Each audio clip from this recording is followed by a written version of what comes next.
Yo, what's up guys, it's Revv, and in today's YouTube video, I'm showing you guys a updated movement guide for Season 4. If you guys could do me a really big favor, check out my Twitch, the link is in the description. I'd love to see some new faces in there, man. Drop me a follow, and let's get right into this. Alright, so the first thing I'm going to go over is your controller settings.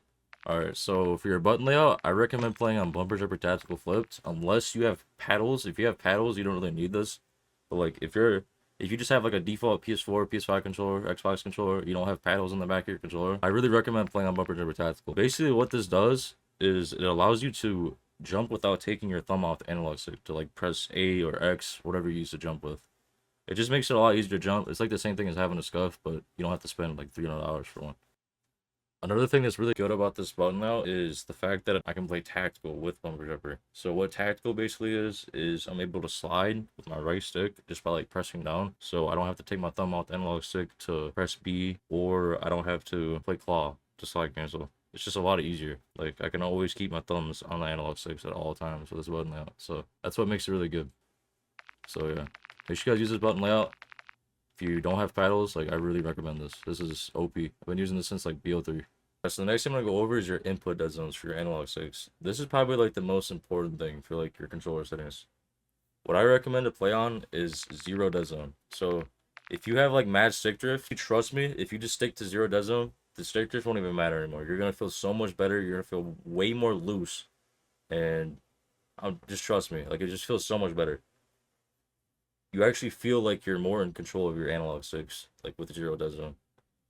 Like I know all like the pros and stuff play on high dead zone, but that's only because it gives them more aim assist, and they're all about hitting their shots. Like 0 dead zone, I'd rather have this for better movement than like hitting all my shots, because I know I can hit all my shots. Like I'm not really worried about it. So make sure you guys play on 0 dead zone. Trust me, this feels a lot better. The next thing I'm gonna go over is your left stick max. For some reason, I don't know if this is like a placebo effect for me, but I feel like if you lower this down from like, I think the default's 99. If you lower this down to like 0.65, I'm telling you, for whatever reason, it feels like it gives you more tax frame. Like it makes it feel like you're able to like regain your tax frame much faster. I don't know. It's probably just like a placebo effect, but I don't know. Try it out. Let me know what you think. And honestly, that's about it for your dead zones. Okay, so the next thing I'm gonna go over is how to regain your tax frame. So in this game, the best way to regain your tax frame is kind of like pulling your left stick like up and down. So as soon as you slide cancel, I like to pull my left stick back and then run forward again. So slide cancel, pull your left stick back, and then run forward again. Slide cancel, pull your left stick back, and then run forward again. Or if I'm just running, sometimes I'll like stop, get my tax frame back, and then keep running. Honestly, like at this point, they need to just add unlimited attacks for them. That would make the game so much more fluent and like way faster. It'd make the game so much better. I don't know why they just don't do it. But yeah, that's about it for tax sprint. No, I don't have speed hacks. I don't have unlimited tax sprint. I have the same amount of tax sprint as everybody else. Like, I just know how to kind of like finesse it a little bit. Alright guys, the next thing I'm gonna go over is snaking. So what snaking is used for is it's meant to break the other player's aim assist that's shooting at you. It's meant to like break their aim assist. So say you're behind cover and you can snake it. Trust me, like most of the time you're gonna end up winning that gunfight because they're gonna lose all their aim assists. So in order to snake, all you have to do is press down your prone button. You press that down, and as you're pressing that down, engage your tax sprint and then pull your left stick back. So prone, tax sprint, pull your left stick back. Prone, tax sprint, pull your left stick back. It's pretty easy. Like, I think snaking's been a thing since like MW2. MW2 was a lot more broken, but in this game it's still, it works, trust me. Like, I'm gonna show you guys an example in this clip, and these kids got absolutely shit on. It's actually nuts.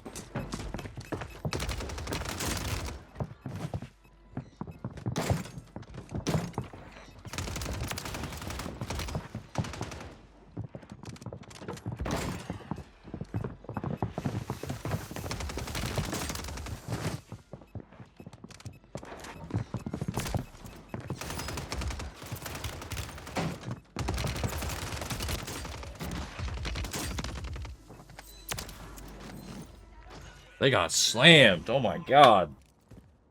Alright guys, the next thing I'm gonna go over is strafe jumping and or bunny hopping jump shotting. It's all the same thing, basically. Anytime you're going around a corner, like, say there's someone at like on this van side glitch. What you want to do is go around the corner and strafe jump. Like, try to be as quick as possible, like, catch them off guard. Or you can slide cancel. Like, both of these things, like, both help you to not get shot at as easily. Like, if you're just bot walking around a corner like this, you're just gonna get beamed. Like, they're gonna know what you're gonna do. You're gonna be very predictable. So make sure you either like jump shot, strafe jump, side cancel around the corner. Like, just always stay moving. Be as like unpredictable as possible. Alright guys, the next thing I'm gonna go over is drop shotting. So in order to drop shot as fast as possible, what you want to do is as you're proning with whatever like prone button you use. For me, it's my right stick. As you're proning, you want to pull your left stick back as if you're like walking backwards. So prone, pull your left stick back. Prone, pull your left stick back. As you can see, it makes the animation a lot faster. For whatever reason, I don't know. Like, ever since MW2 has been that way. Another thing is, for drop shotting, never drop shot if they're like, say like, if they're like this far. You don't really need to drop shot, to be honest, if they're that far. Only time you should drop shot is if like someone's in your face, like point blank. Because the headshot multiplayer is insane in this game, so if you drop shot from like far range, you're just gonna get beamed in the head and you're just gonna die mad fast. So make sure you drop shot from like point blank, and yeah, that's how you drop shot. Alright guys, the next thing I'm gonna go over is centering. Centering is very important. I don't know why nobody like talks about this in the movement guides. The reasoning to why like centering is very important, because if you don't know how to center and you have all this like crazy movement, like, it's not really gonna like help you, because you're never gonna be centered to where you think someone's gonna be. So say if I'm running around this corner, you want to keep your center dot always where someone's gonna be. So like going around this corner, keep it chest level to where you think an enemy would be. Going around this corner, keep it chest level. Going around this corner, keep it chest level. Like, always keep that center dot exactly where you think someone's gonna be. So if I'm going around this corner, keep it centered. Another thing with like centering is it makes your movement look a lot more fluent, because you're always ready to fight somebody.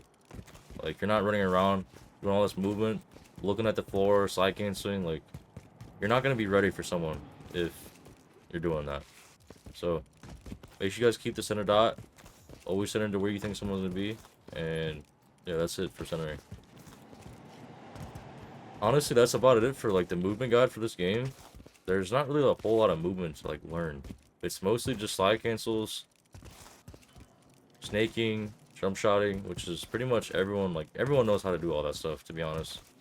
Hopefully in BO6 they gave us a new movement tech, and we kind of like all have to restart fresh, because we all have to like learn something different.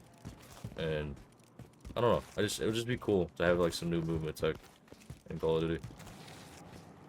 But yeah, that's about it for this video. I hope you guys enjoyed. Like, comment, and subscribe. I really appreciate it. And I'll catch you guys in the next one. Peace.